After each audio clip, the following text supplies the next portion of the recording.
Bonjour et bienvenue dans une nouvelle vidéo de Samcha Guidance. Donc aujourd'hui nous allons encore parler des relations de couple ici, mais cette fois sous un autre angle, parce que vous vous êtes quittés, mais pour autant vous retournez toujours et encore vers lui alors que vous savez que c'est une personne toxique, voire même un pervers narcissique, et nous allons voir ça ensemble.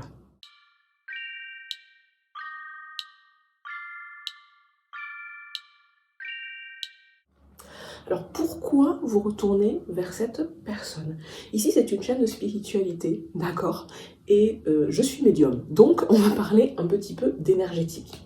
Il faut savoir que dans le monde spirituel et énergétique, on explique, on dit souvent que dans une relation, c'est comme si on tissait en fait un fil invisible entre soi-même et les autres. D'accord?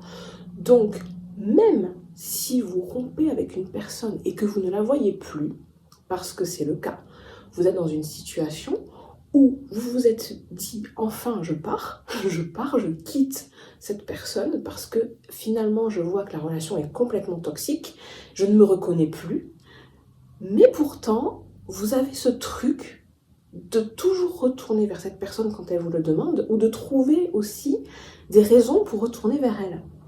Ça peut être ce lien justement invisible qui est entre vous, qui n'est pas coupé.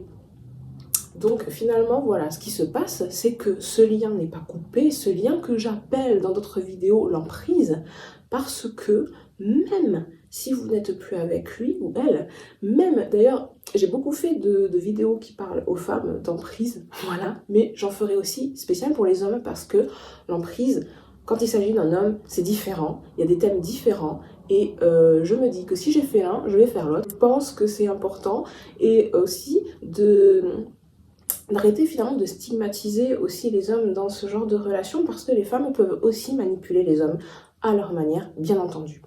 Donc, reprenons.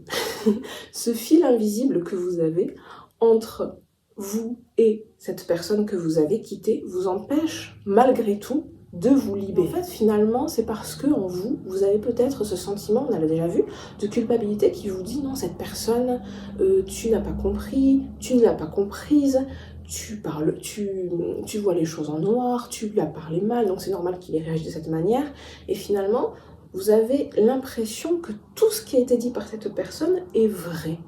Malgré ce que vous savez d'elle, malgré l'introspection que vous avez fait en vous disant « Ok, cette personne est toxique, je ne dois plus la voir ». Malgré tout, vous avez toujours ce truc qui vous dit « Non, c'est pas possible. Ok, d'accord, objectivement, parce que ça finit par être ça, objectivement, ce mec est toxique, ou cette fille est toxique, mais je n'ai pas assez confiance en moi pour me dire qu'à cet instant-là, j'ai le droit finalement de le quitter ou de la quitter. » C'est pour ça que je fais cette vidéo aujourd'hui, pour vous faire comprendre que cette culpabilité que vous avez en vous peut vous empêcher finalement de vous libérer de l'emprise de l'autre.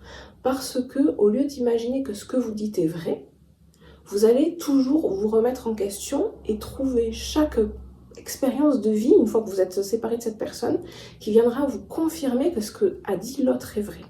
Donc vous allez peut-être vous attirer dans votre relation future une personne qui va vous dire exactement les mêmes choses. Exactement la même chose que mon ancien compagnon ou que mon ancienne compagne. Donc attends, mais alors c'est donc vrai, c'est moi le problème.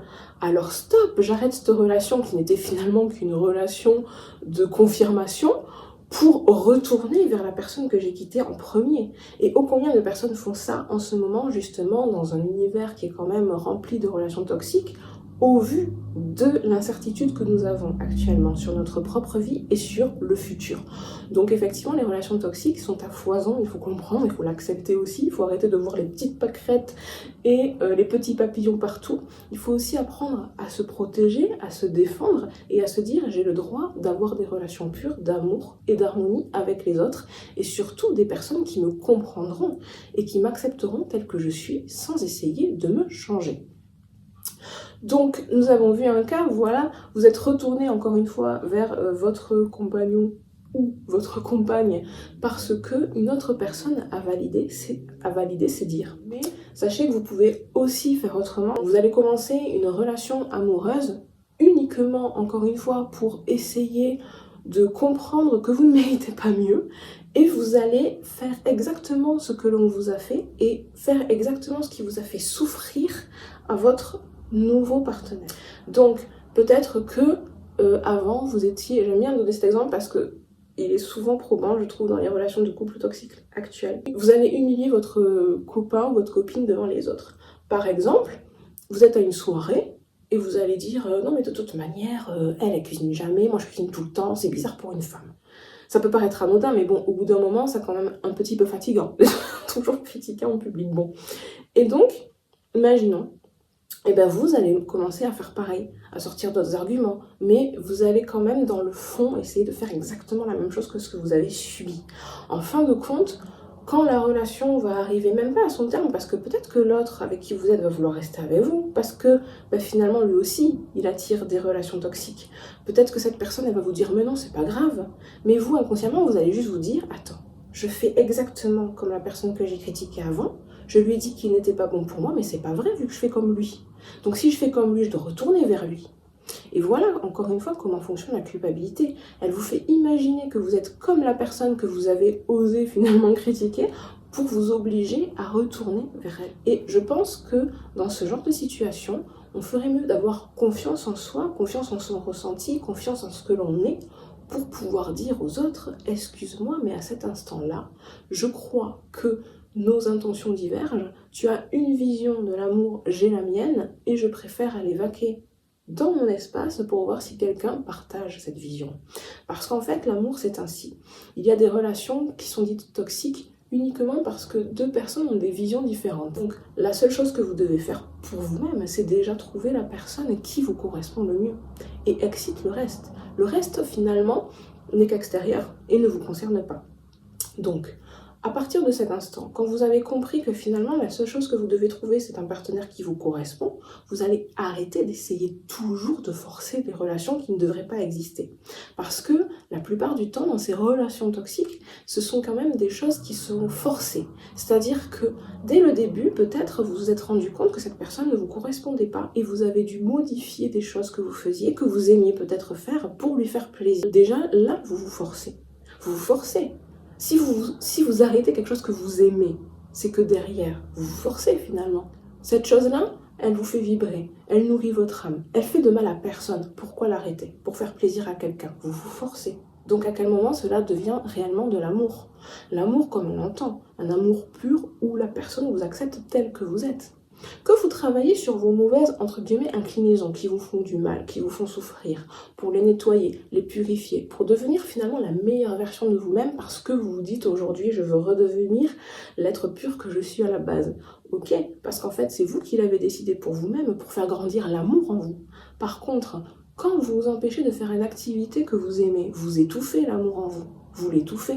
Donc forcément que la relation va être toxique vu que vous vous empêchez d'être vous-même. Donc ça aussi, c'est important. Faire des choix conscients en matière de conjoint, en matière de sexualité. Vous n'êtes obligé à rien et vous devez avant tout vous respecter, d'accord? Conserver votre dignité et comprendre encore une fois que l'amour que vous souhaitez pour vous et que vous voulez rayonner autour de vous, vous y avez droit aussi venant des autres. Sur ce, je reviendrai encore sur cette histoire de couple et de relations toxiques parce que c'est un thème qui me semble important vu que j'ai beaucoup de vues.